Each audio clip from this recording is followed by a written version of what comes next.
I'm Blanca Alabau. I'm Slalom World Champion, sponsored by Wii One and Seville. 100%. Sometimes you need to be like an engineer, a photographer, an actor, a driver.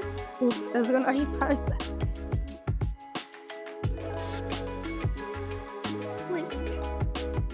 Suddenly I switched off the mind and I had a crush with her just to show her that she have to respect me. So I have to fight for that. Got this. Quickfire. Name? Blanca, Age? 28, Nationality? Spanish. Brands you currently represent? Wii One, Seville, Sorus, Tenerife, Oshi. When did you make your tour debut? Tour? Debut. When did you start on PWA? I started on PWA on 2019. My first event was Japan, and then we flew to Korea straight. Favorite discipline? Wave. Ooh. Yeah, I love wave sailing. If you could only sail one spot for the rest of your life, where would it be? That's a tricky one. I think Tenerife, because the waves are amazing and I'm close to my family. But I think Hokipa was really nice. Top 3 windsurfers of all time? You actually asked me this question, and after I realized that the Moreno twins are one of my favorites because they've been pushing the limit since the limit, and they are still pushing it. So both of them, and then Sarakita. If you could listen to one song before a heat, what would it be? Something calm, something chill. Not specifically one song. If you could be a professional in another sport, what would it be? I think a surfer. I love being in the ocean, so I think surfing. What's your biggest windsurfing ick? Someone that thinks and believes that it's a pro, but it's not. Or, I don't know. Yeah, that. What are your 3 most used apps on your phone? WhatsApp, Instagram, and Pinterest. She's a Pinterest girl. Fully. Let's get into it. Blanca, let's start with where we are right now. We're in Tenerife. We're at your house. What sparked your decision to move here to Tenerife? First of all, Mateo was living here, so he introduced me actually to these conditions, this place. They were doing already the trainings here, so that's why Mateo moved here, and that's why I also moved here. Like, the training in the winter is amazing. All the pro riders of all around the world are coming here, and we spend a lot of hours in the water doing the training, but also off of the training, we go wave sailing, we go surfing, so we can combine all the disciplines, and we can be more hours in the water because it's sunny. The days are really long, so we have a lot of time to practice. And then you're here as well now in the summer? Yeah, that's a new thing now. Since 2 years that we have some events in the Canary Islands, we decided to move here and spend here more time. Now we build this house that is home, so we have our peace here. And having a settled location to call home, do you think that's helped you to relax your mind a bit more than constantly traveling around the world? Yeah, 100%. Before, I had just a storage with my clothing, and I was a little stressed because I had to move everywhere. I never have a moment to calm down, to make my own coffee and my own piece of glass. And yeah, I love this moment, but actually it's a bit tricky to leave home as well, because when we are traveling to other destinations that they are not that cool as Tenerife, it's like, now I have to go there and to the cold or to these conditions instead of being here just training and enjoying the summer and the good weather. So let's switch it back.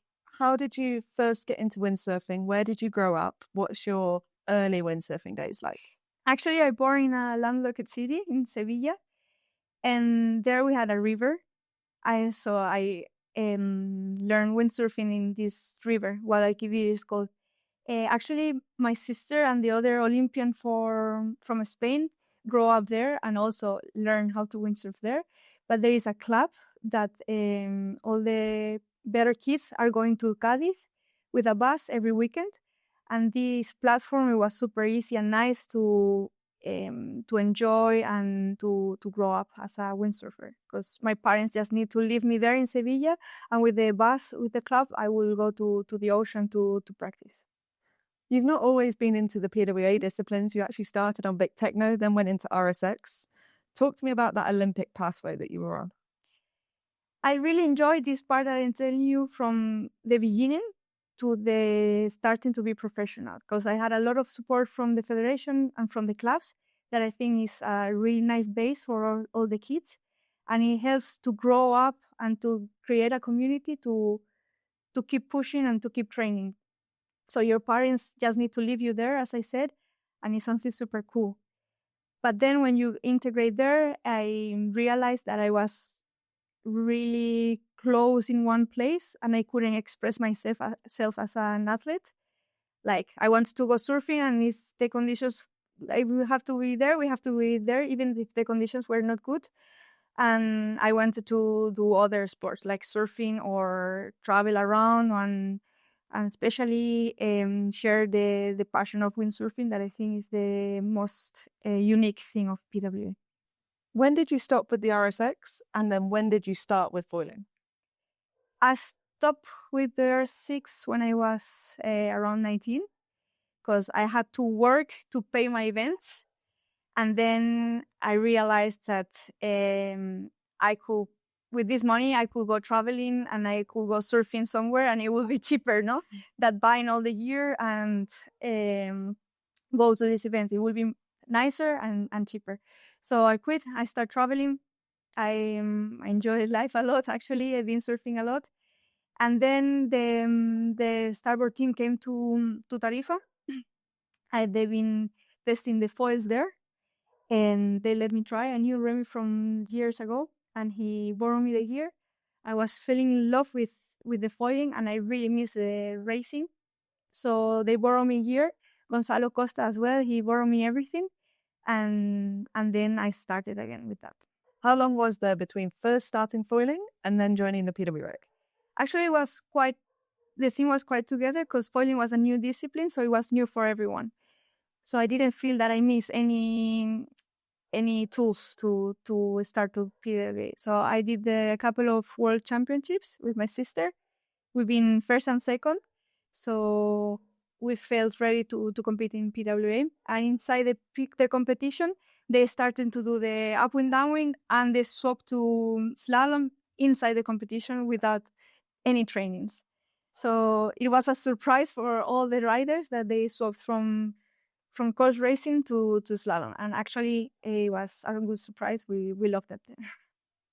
Talk about Marina. She's an Olympic gold medalist, for those that don't know.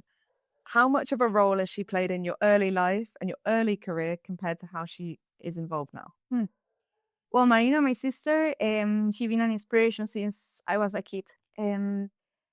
She's 13 years older than me. So when I was born, she was already winning world titles. So for me, having a female athlete in my family and seeing her winning so many titles and traveling around makes me feel that it's possible. So it was a really good reference. And yeah, I think now she also helping me a lot about the mindset situation. I think she's a really good athlete, but her stronger part, it was the mindset. She was not the stronger or the one sailing better, but she always believed in herself, and she was always enjoying the moment. And she's trying to teach me how to enjoy more the moment and how to believe more in myself. Do you remember the day that she won an Olympic gold medal? Yeah, of course. Where were you? Talk me through the day.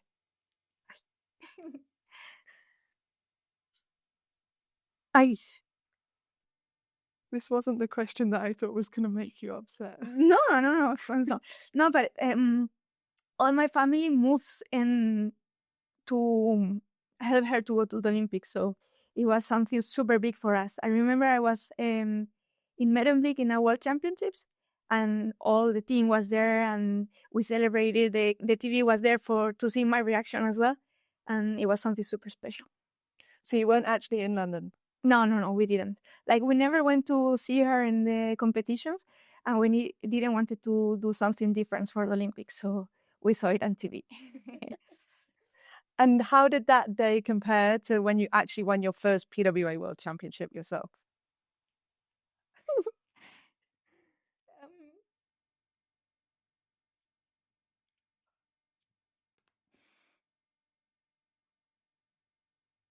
Wait. It was actually quite similar, the feeling. We've been working through the whole year, the whole life actually, to have this goal, and we finally achieved it. And when you put so much energy in something and you finally do it, it's like something really special. Talk me through that year.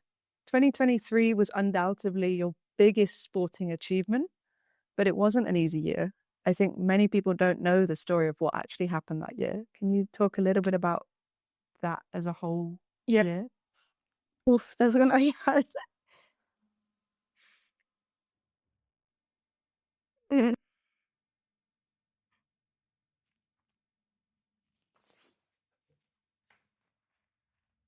1 second. Okay. So in 2022, I had to say bye to my mom, and it was super stressful because I have to train, take care of her, and travel a lot for being on tour. But then on 2023, I was like just focusing on the event, and um yeah, so I have more time for myself, and it was helping me to forget about it.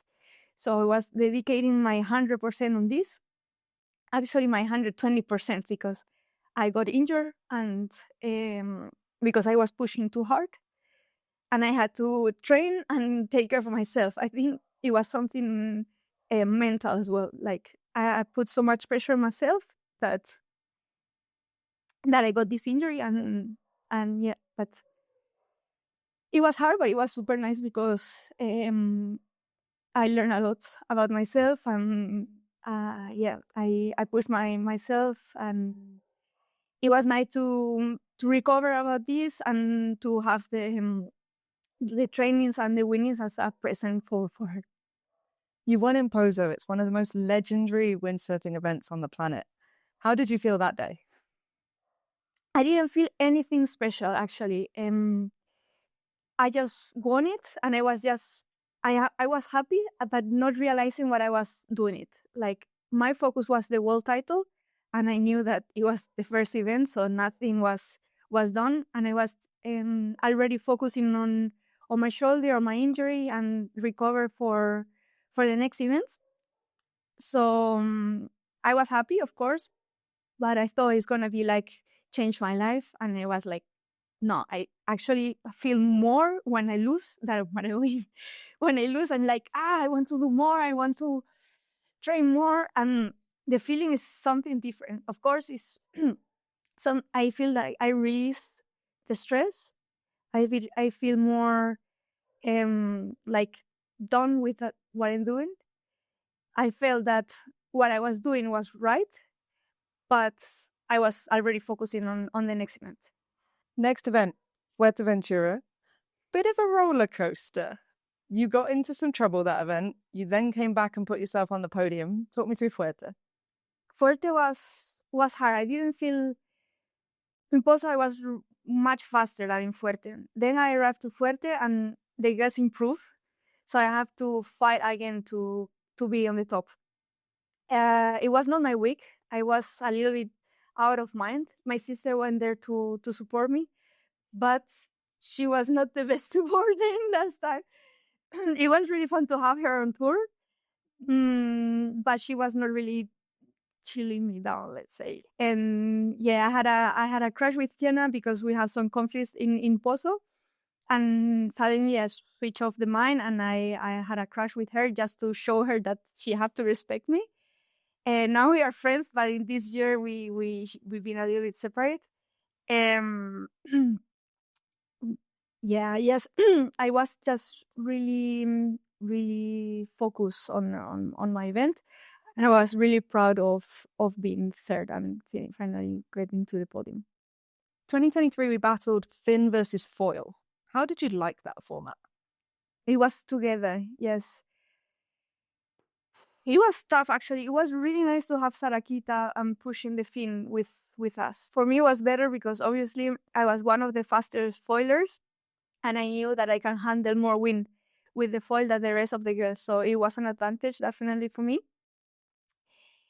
But well, it was tricky. It was really scary, actually, to find the curve in the insides and fight without making any damage to the other girls. And the worst was traveling with all the gear, because you had to travel with the foil, travel with the fin, even if you maybe knew it that you're not gonna use it, but you have to take it just in case a hurricane or something comes. So it was quite tough, actually. And now we've split fin and foil separately. Do you prefer it? I think I prefer it because you can focus in one or in another. Like with this format, the fin will be more alive, let's say, in the competition. If not, the foil will take all the conditions. Now with the slalom X is different because we have the jumps or the obstacles and the different X.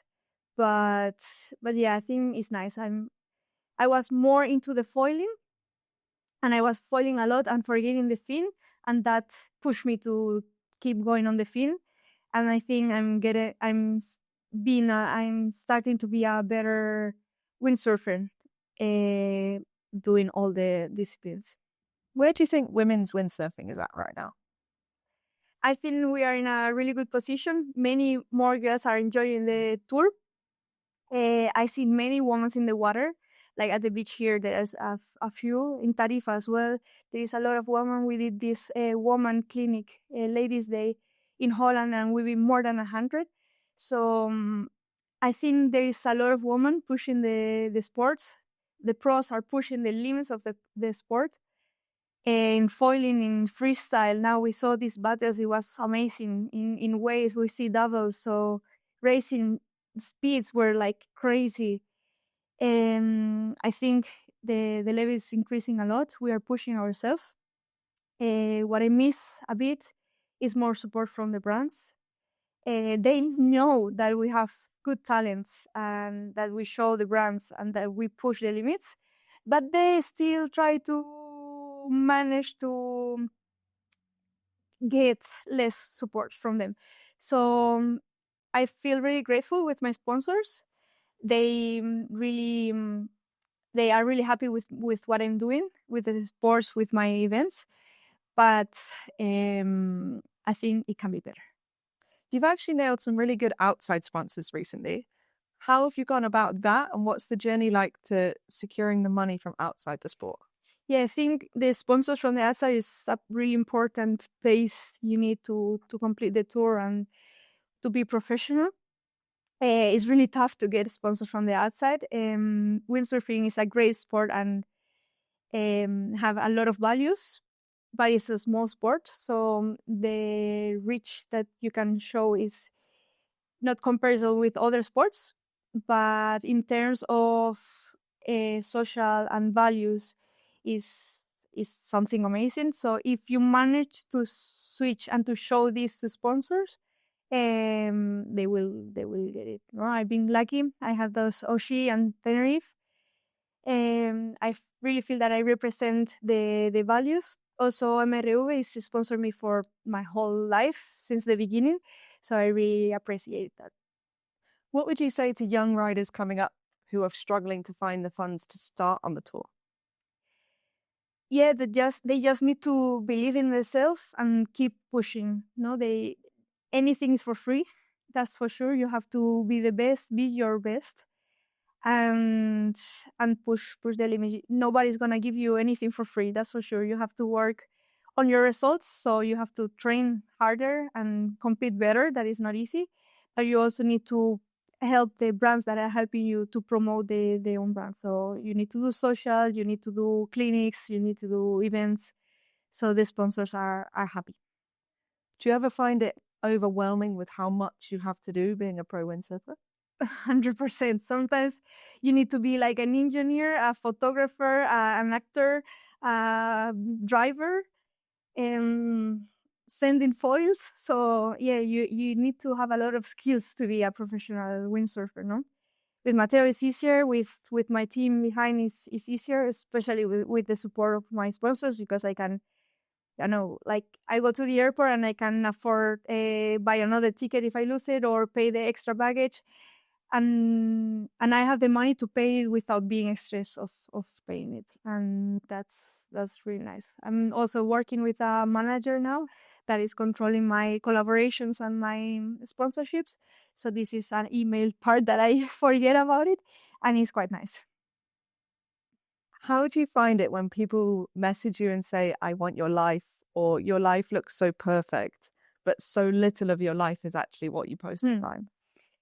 It's nice that we show this life, but and it's perfect. I wouldn't change it for anything else, but it have this side that is really tough, like trainings when you don't want to train, or traveling with load of gears, when they cancel events, or when you don't know if it's gonna happen or not, when we are waiting at the beach to see if the conditions are suitable enough or not. This stress is something that I think just the high level business or high level persons, no, how do you say that?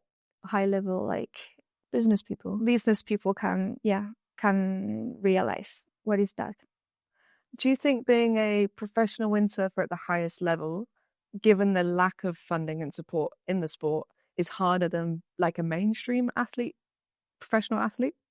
I don't understand. So like, is it harder to be a professional windsurfer than to be a professional soccer player? I have no idea how it is to be a professional soccer player, but and what is for sure is that we have to do a lot of things. Is we are not just focused on training and competing, but we have to organize our trips, organize our life, organize managing with sponsors, do the media. So it's not just being in the water and compete. It's tuning the gear, do the development for next year, fight to have more prototypes, fight with your team to take the better prototypes, or to test in different ways. Like with the boys especially, they want the sail soft, the harder, and with more power in the backhand, and I like it more neutral. So I have to fight for that. Now in Wii One, I'm working with Benny and John, and we have a really good synergy. But yeah, you have to do a lot of stuff that is not just on you. Like also when you have to receive the gear, you have to order the gear, and that it takes longer than you expected, and you receive it in last minute, so you have to trim everything last minute, and this is also tough. Talk to me about the move to Wii One. You were on starboard for ages. They brought you into foiling effectively. To leave that team, how was it? It was hard because I was feeling part of the family. Remy is like my uncle, and he's still like a really good friend. They give me everything to start, so I was really grateful. But I had the feeling that I had to renovate and do a step forward on my career. So developing the boards with Benny is something that I really like it, and I was looking forward to create something with him because he knows me really well, and I knew that we could do something interesting together. What was the choice for Wii One? Was it just because it was Benny, or what did you see in Wii One that gave you the opportunity to go there? Yeah, first of all, they are small brands, so I wanted to go to something smaller that I can speak directly with the person in charge, and the things will go faster. So Benny is next to me, so I could go to Tarifa and just do the test in one time. But also with Paul, I have a really good relationship, and all the feedbacks we do it in a group test, and it's going straight to the factory.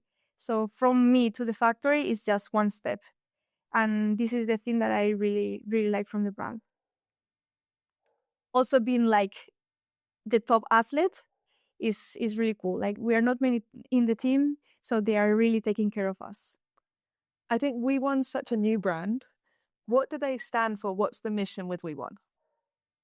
Yeah, I think we wants to have like a really good product with a really nice price, and then something super easy. Like all our boards are super easy to ride, but really competitive in the water. So I like this idea of having something super easy that you can enjoy in the water.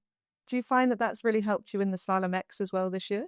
100%. Yeah, like my board, it was super easy to ride. To ride, like the jiving, the starts, where even the jumping, where we're like riding a free ride board, but still with the speed of a racing board. Where do you see yourself in 3 years' time? I have this question every time. I'm not sure. Like 3 years is actually short, but it can be long. Depends of the tour how it works. I think I'm gonna follow the tour and see what's going on. But I definitely see myself doing more wave sailing. I start doing the events here and getting more into the water, also testing new boards. And I love the feeling of wave sailing. So definitely more wave sailing. I think in the future it can be good because it's less stress with the gear and the traveling. That is the worst from the slalom. So I think that would be. You're not on this journey alone. You're sharing everything with Mateo. How is it to have your relationship so tightly interlinked with what you do every day for work? Sometimes like 100% is not wait. How do I say that? But Cut this. Um, it's very nice because we can share a lot of stuff and we can help each other. And if it wouldn't be like this, I don't know who could follow me for the whole tour and all my change and moves. But in the other hand, it's quite tricky to separate like work from personal stuff. Like, for example, like I got a mask from him because I don't have mine or mine is whatever, and I leave it in the sun. And then he will come and say like, "Oh, why you gave my foil?" And it's a little bit tricky with that, like especially with the gear. In competitions, I try to be a little bit separate and not speak about competition because when he's having a bad day, it really affects me. When he's having a good day as well, it's affecting me, but it's a better feeling. But yeah, we are trying to separate as much as possible. Also from tips, I try to have tips from him, but also ask another voice because I don't want to charge all the responsibility to him. does he help a lot with the tuning side of things? Or do you find that you actually, now that you know more about it, do you like different setups? He he helps a lot. Definitely, he know much more than me. He's been on tour for many years. He tests many brands, and from testing brands, you realize stuff that I don't know, no? Like with buttons or with masks. Um, he never tell me anything if I don't ask, so I have to constantly be asking him stuff. And just being next to him, I learn a lot because he's speaking with Cedric about the development of next year's board. He's speaking with Remy about next board. So just from hearing him, I learned a lot of things that I would like to learn from Wave as well. And I don't have anyone close to me that I can learn these things. So I really appreciate his speaks, let's say. So in one way, he's been like a coach to you, but you still have to really dig for the answers. He always says that he's not my coach. Like the other day, we had to do something with the buttons, and he told me something that I was wrong. And then I realized like 2 weeks after, and I was like, "But you told me this. Like, why you didn't tell me?" And I was like, "I have a lot of things to do with myself. I cannot be on your stuff as well." So I understand that he have a lot of things, and I have to find from other sizes, but still he helps me a lot. From him being on tour for so many years, does it help you as well with balancing how you do your training, like his knowledge of how to train? Or do you have that more from your RSX days? And I think his way of training is really nice, but he's training a lot. I've been following him on 2023, and that's why I got injured, I think. We are completely different. I think being a woman is also hard with my cycles, but his way of doing it is really nice. He's really methodic and he's really focused, and he showed me a lot with also with diets and gym exercise, but also having fun in the side. And I'm learning a lot from him. Yes. What does a day in the life of Blanca look like when it's not windy? It's normally windy, actually. It's always something to do, especially with the foil. It's always windy. So the day that is no wind is really particular, and we normally rest a bit. This is like 1-2 days a week, but we always go to the gym. I'm trying to stretch a lot. Like, I'm getting older, so I'm stretching more and more, and I'm starting to like it. And we love surfing, so we try to surf a lot. And when you do get days off in the winter, what does it look like? We always go to the gym and surfing, so it's always with a sport. If I'm really, really tired, I will go shopping, or I will just lay at the beach, have a coffee with friends, and just have a walk in town. I like that. But always sport. Normally, we always do sport. We ended up doing something. Do you find it that you mentally switch off though when even though you're doing other sports? Does it actually mentally switch you off from training? Yes, but I'm really competitive, like really, really competitive. So even when I'm surfing or at the gym, I want to do it better than last time. And surfing the same, like I'm focused on the position of my hands, the top tourniquets, the way in the front. So sometimes it's more stressful than in normal training. It's actually, yeah, I have to focus and relax. How do you find it now transitioning to wave sailing, where you've gone like in every slalom competition, you're in the top 5, top 10, to now having to like fight a little bit and learn how to redo this completely different discipline? Yeah. Well, I don't put much pressure on myself about results, because I know that it can really change in between even the ladders. How is it? Ladders. The ladders. It can change even the ladders, so it can change your results really quickly. I'm just trying to focus on be present and try to do my best. And this is what I'm gonna get is to the other competition, because I'm also missing a little bit of this in my racing competition. How do you find it going from racing, where it's all about who is the fastest and it's so black and white results as to who wins, to being in a judged format?